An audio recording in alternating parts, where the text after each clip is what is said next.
Assalomu alaykum aziz obunachilarim, Begoyim oshxonasiga xush kelibsiz. Bugun sizlar bilan juda ham mazali bo'lgan, yumshoqqina, og'izda eriydigan amerikancha pechenye tayyorlaymiz.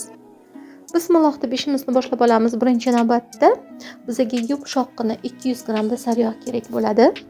Sariyog'ni mikser yordamida yaxshilab ko'pirtirib olamiz. Sariyog'ning ustidan 100 grammda shakar yoki bo'lmasa qand upasini solib olasiz. Bir rogini mikser qilib olamiz. Ustiga vanilin va razrixlitin solamiz, bir dona tuxum chaqib olamiz.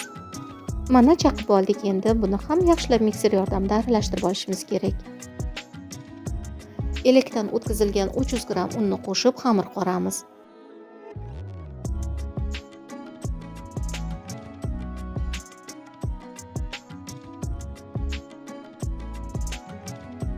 Xamir holatiga kelganda 100 gram shokolad qo'shib yengilgina qilib qorishtirib olinadi.